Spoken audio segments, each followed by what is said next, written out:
Assalamu alaykum, hörmətli televizor көрgüçiler. Yaxşımsızlar? Dünya Uğur Qurultayı Tor televiziyasının günlük xəbərlər proqramısıga həmminglar xuş kəpsizlər. Mən Riyasət İftixar Abdurşid. Bugün düşənbə. Hörmətli görürmənlər, tövəndə diqqətinizlər günlük xəbərlər proqramımızның təfsilatıda bolsun. Xitayning kuchli norozilig'i va besimlarga qaramasdan 16 fevraldan 18 fevralgacha 3 kun davom qilgan 60 navbatlik Myunxen xavfsizlik kengashi yig'iniga bevosita qatnashish salohiyatiga erishgan Dunyo qurultayining raisi Dolqin Isa apandim yig'in jarayonida Amerikaning sobiq tashqi ishlar ministri Hillary Clinton, Polshaning navbatdagi tashqi ishlar ministri Radoslav Sikorski, Litva tashqi ishlar ministri Gabrielius Landsbergis, Kroatiyaning sobiq prezidenti Kolinda Grabar qatorliqlarni o'z ichiga olgan ko'plagan yuqori darajalik arboblar va bir qism ellarning vakillari bilan ayrim holda uchrashish elib berib, suhbatlashish fursatiga erishdi. Bu Dolqin Isa apandimning Uyg'urlarga vakolatan ikkinchi qatim Myunxen xavfsizlik kengashi yig'iniga rasmiy taklif bilan qatnashishi bo'lib, Xitoyni ranjitib qo'yishdan andish qilib, yillardan buyon Dunyo qurultayining mazkur yig'iniga qatnashish talabini izchil turda rad qilib kelgan Myunxen xavfsizlik kengashi yig'ini sekretarligi tunji qatim o'tgan yili chaqirilgan 59 navbatlik Myunxen xavfsizlik kengashi yig'iniga Dolqin Isa boshchiligidagi 3 kishilik qurultay hay'atining qatnashishiga ruxsat qilgan edi. Siyosiy kuzatuvchilar Myunxen xavfsizlik kengashi yig'ini sekretarligining Dolqin Isa apandimni orqa-orqadan 2 qatim mazkur yig'inga bevosita qatnashishiga ruxsat qilishini, Dunyo qurultayining vakillik salohiyatining xalqaro tarafidan e'tirof qilinishining va Uyg'urlar masalasining dunyo bexatarligiga ta'sir ko'rsatgan xalqaroliq muhim masalalarning biriga aylanganligining ro'shan ifodasi deb qaramoqda. Germaniya bosh ministri Olaf Scholz apandimning ichilish nutqi bilan boshlangan bu qitimqi 60 navbatlik Myunxen xavfsizlik kengashi yig'iniga Amerikaning muavin prezidenti Kamala Harris xonim, Amerika tashqi ishlar ministri Antony Blinken, Germaniya tashqi ishlar ministri Annalena Baerbock, Germaniya davlat mudofaa ministri Pistorius, Ukraina prezidenti Zelenskiy, Birlashgan Davlatlar Tashkilotining bosh kotibi Guterres qatorliqlarni o'z ichiga olgan 40 dan ortiq davlatning prezident va bosh ministrlari, 100 ga yaqin davlatning vakillari, NATO amaldorlari bevosita kelib qatnashdi. Afsuski, Myunxen xavfsizlik kengashi yig'ini sekretarligining Xitoyning qattiq noroziligi sababidan Dolqin Isa apandimni Xitoy Kommunistik partiyasi siyosiy byurosining a'zosi, Xitoy tashqi ishlar ministri Wang Yining 17 fevral tushdan keyin yig'inda qilgan nutqi oxirlashgandan keyingi bo'limlarga qatnashishiga ruxsat qilishi ham Dunyo qurultayining ham kishilik huquq tashkilotlarining kuchli noroziligiga uchirdi. Wang Yi nutqini oxirlashtirib yig'in zalidan chiqib ketayotganda dal yig'in zaliga kirib kelgan Dolqin Isa apandim bilan yuzma-yuz do'qurishib qoldi. Ikkisining oraliqi 10 metrga yetmaydi. Wang Yining hamrohlari darhol uni yig'in zalidan elib chiqib ketdi. Xitoy tashqi ishlar ministri Wang Yining bu navbatlik Myunxen xavfsizlik kengashi yig'inida qilgan so'zida atalmish Xinjiang masalasi haqida nuqtaliq to'xtalishi va Uyg'urlarni yaqindan qo'llab kelayotgan Amerika boshchiligidagi g'arb ellarini Uyg'ur masalasini ko'zir qilib, Xinjiangni qalaymaqon qilish va bu orqali Xitoyning taraqqiy qilishini to'sish bilan ayblishi yig'in qatnashchilarining va matbuotlarning kuchli diqqatini qo'zg'agan nuqtalarning biri bo'ldi. Yig'inda Uyg'ur irqi qirg'inchiligi va Uyg'ur majburiy emki masalasida yig'in riyosatchisining va yig'in qatnashchilarining keskin savoliga duch kelgan Wang Yi, Uyg'ur irqi qirg'inchiligi, Uyg'ur majburiy emki deganlarning Xitoyning taraqqiy qilishni xohlamaydigan ba'zi davlatlarning va ularning kontrolidagi matbuotlarning qasddan to'qib chiqqan ig'vosi ekanligini ilgari surish bilan birga, Xinjiang Uyg'ur avtonom rayoni qurilganda Uyg'urlarning nupusi aran 2 million edi, hozir bo'lsa ko'payib 12 millionga yetdi. Qani irqi qirg'inchilik, bu eng zo'r yolg'on va to'kmat. Sen majburiy emgak deganni ko'tirib chiqsang, undaqli Uyg'urlarning ishlash, bilim olish, ishlab chiqargan mahsulotlarni setish huquqi bo'lmamdi? Bu insonparvarlikmi? Bu kishilik huquqni qo'g'dag'anlikmi deb chalvoqidi. Va kim bo'lishdan qat'iy nazar chet ellik do'stlarning atalmish Xinjiangni ziyorat qilishni qizg'in qarshi olganligini, atalmish Xinjiangni ziyorat qilganlarning hammasining ko'rganlarining g'arb matbuotlarida deyilganlarining dal aksi ekanligini ilgari surdi. Dolqin Isa apandim yig'in jarayonida matbuotlarning ziyoratini qabul qilib, Wang Yini kishilik huquq sistemlik depsan qilingan davlatga vakillik qiladi deb ko'rsatdi. Hamda yig'inga qatnashayotgan har qaysi ellarning vakillarini Wang Yining hiyla-mikrlik iboralarga aldanmaslik haqida ogohlantirdi. Dolqin Isa apandim so'zida Xitoyning Uyg'urlar qartilgan irqiy qirg'inchiligi uzilmay davomlashmoqda. Necha millionlagan mahbuslarning ayollari, och singillari va onalari xo'rlanmoqda. Bosqinchilik uchirmoqda va majburiy tug'mas qilinmoqda. Ularning bolalari davlatning yotoqli maktablarga o'rinlashtirilib, majburiy assimilyatsiya qilinmoqda. Xitoy tarafidan ilib berilayotgan bu xil jinoiy qilmishlarda Wang Yining bevosita javobgarligi bor deb ko'rsatdi.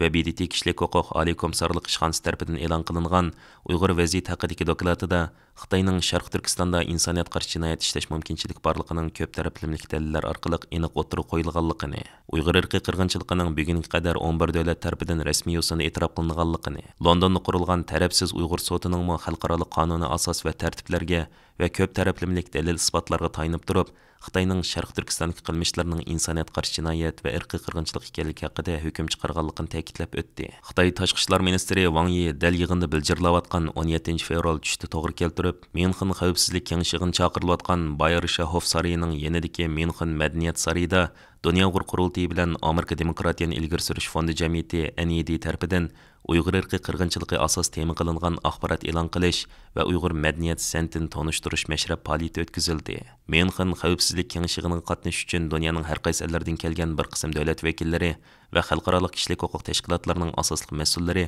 Uyg'ur qaynam mashrabi deb nom berilgan mazkur faoliyatga qatnashish orqali o'zlarining jiddiy irqiy qirg'inchilik duchor bo'layotgan Uyg'ur xalqi bilan har zaman bir safda ekanligini ifoda qilishdi. Myunxen xavfsizlik kengashi chaqirilayotgan Myunxen shahri bo'lsa, Germaniyaning iqtisod jihatdagi eng kuchli Bavariya shtatining markazi bo'lib, yuqorqi Uyg'ur qaynam mashrab faoliyatiga qatnashgan Bavariya shtatlik parlamentining muavin raisi, Uyg'ur xalqining uzun yillik sodiq do'sti Markus Renderspacher apandim o'zining ijtimoiy aloqa vositalarida bu haqda e'lon qilgan rasmli uchurda mundaq deb ko'rsatdi. Xitoyning tashqi ishlar ministri Myunxen xavfsizlik kengashida so'zlayotgan bir paytda men Dünya Uyg'ur qurultiyi bilan NED tarafidan buningga parallel holda o'tkazilgan faoliyatda bo'ldim. Faoliyat qatnashuvchilar adolatsiz kommunistik hokimiyatga qarshi fikrlarni bayon qilishdi. Vahshiylash bostirilayotgan Uyg'ur madaniyatini qo'llayman. 2 soatga yaqin davom qilgan mazkur faoliyatdan keyin Dolqin Iso apandim bu vaqt istansimiz qilgan so'zida mundaq deb ko'rsatdi. Bugun Myunxenda dunyoning har qaysi davlatlaridan kelgan davlat boshqarlari, hukumat raislari, aktivistlar, siyosatchilar bo'lib dunyoning nurg'ulg'an davlatlarining muhim odamlari shu Myunxenda Myunxen bexatarlik konferensiga qatnashyotdi. Biz shu fursatdan foydalanib Myunxen bexatarlik konferensiga qo'shimcha bir faoliyat shaklida demokratiyani ilgari surish fondi bilan Dunyo qurultiyi birlashib bir qancha oylik jiddiy tayyorlikdan keyin Mishada bir Uyg'ur mashrab va Uyg'urlarga erkinlik degan temada bir program o'tkazdik. Bu programning asosiy maqsadi bugun Xitoy hukumat tarafidan buzg'unchilik uchrayotgan, yolg'iz jazo lagerlarida azob chekayotgan xalqimizning dardlari emas, Uyg'urlarning tili bilan, madaniyati bilan, usuli bilan, mashrabi bilan, an'analari bilan bir qirg'inchilik yo'liqayotganligidan iborat. Bu vaziyatni, buning dunyoning bexatarligiga munosabatli chambarchasidan bog'langan bir masala bo'lganligini kun tartibga kirish maqsadi bilan bu yerda bu programni o'rnashtirdik. Bu programga nayt muhim odamlar qatnashdi. Masalan, Georgiyaning burunqi tashqi ishlar ministri qatnashdi. Xalqaro Republikan institutining rais qatnashdi. NEDning rais qatnashdi va erkinlik va Freedom House erkinlik uyining prezident qatnashdi. Va shundaqla Estoniyaning burunqi Cumhurbaşkanı qatnashdi. Shunga o'xshash nurg'ulg'an gazitchilar Washington Postning, Germaniyaning Der Spiegelning, Süddeutsche nurg'ulg'an muxbirlar qatnashdi. Ukrainadan kelgan, Amerikadan kelgan, Yevropaning har qaysi davlatidan kelgan siyosatchilar, faoliyatchilar va Norvegiyadan kelgan parlament a'zolari bo'lib qatnashdi va shundaqla Hong Konglik, Tibetlik, Uyg'ur faoliyatchilarmi va bizning kamp shohidlarimizmi 5 nögen qismatlarni bu kelgan insonlarga anglatish fursatimiz bo'ldi. Va eng oxirida güzel bir Uyg'ur madaniyatidan, usul san'atlaridan muzikalar taqdim qilindi.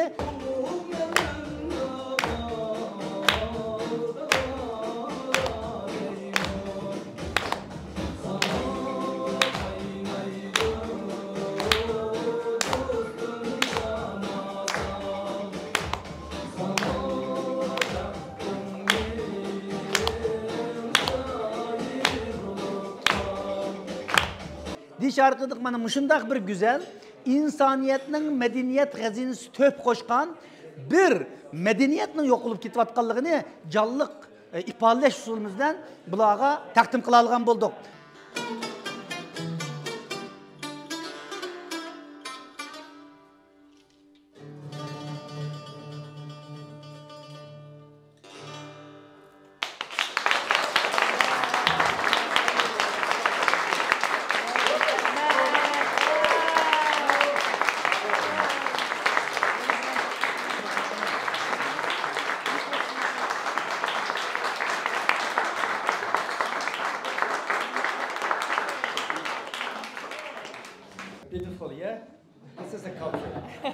government trying to destroy this culture.